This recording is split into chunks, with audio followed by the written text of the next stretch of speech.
Γεια σας παιδιά και καλώς ήρθατε σε άλλο ένα βίντεο. Όπως βλέπετε και από το τίτλο, σήμερα καταφέραμε και βγάλαμε 2.000 ευρώ.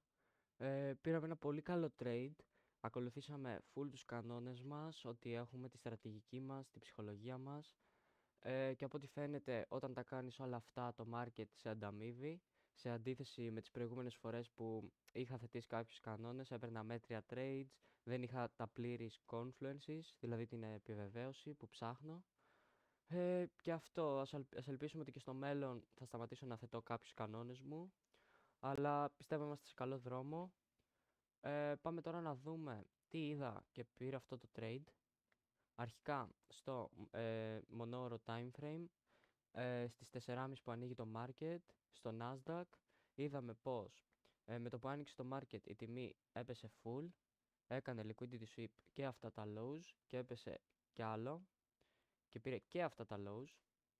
Δηλαδή είναι δύο liquidity sweep, αλλά εμείς κρατάμε το τελευταίο. Τώρα από εκεί και πέρα, σε μικρότερο time frame,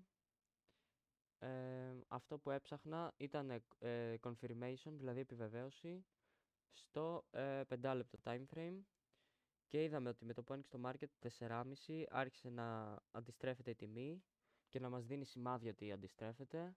Δηλαδή στο 5 λεπτό time frame κάναμε break of structure, αυτά εδώ τα highs, όπως βλέπετε. Και η τιμή άρχισε μετά να κάνει retest και να έρχεται σε confluences. Δηλαδή ήρθε στο breaker block, εδώ πέρα. Και ήρθε επίσης και σε αυτό εδώ το order block, αυτό εδώ. Ναι, αυτό το σβήνουμε γιατί παίρνει πάρα πολύ χώρο.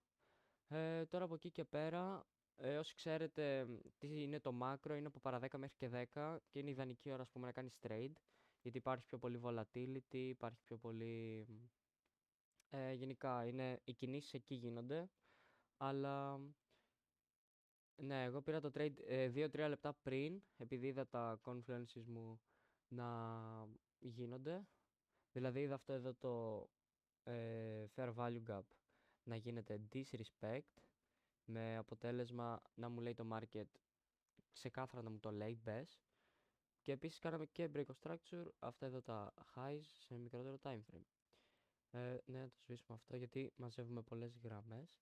Εγώ μπήκα περίπου εδώ, έβαλα το stop loss σε αυτά εδώ τα lows και στόχευα τα μονόωρα highs, αυτά εδώ πέρα, για περίπου 1 to 2 risk to reward ratio. Όπως βλέπετε όμως υπήρχε λίγο αρκετό volatility, όπως βλέπετε στο 5 λεπτό time frame. Και να το δείξω και λίγο πιο αναλυτικά στο μονόλεπτο. Εδώ, αυτό ήταν το trade μας. Είχε λίγο πολλές αυξομοιώσεις, αλλά εντάξει. Ναι, είπα λάθος. Καταφέραμε και βγάλαμε λεφτά μέσα από το market. Πάμε να μιλήσουμε και για το S&P 500. Έγινε κάτι παρόμοιο, αλλά αυτό που δεν μ' άρεσε και δεν το έκανα trade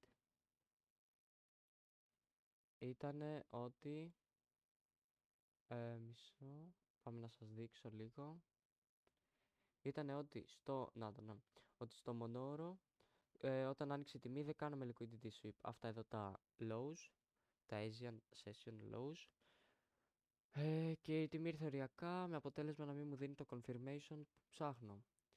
Αυτά ήταν ένα πολύ καλό trade, πιστεύω. Καταφέραμε και βγάλαμε αρκετό κέρδος.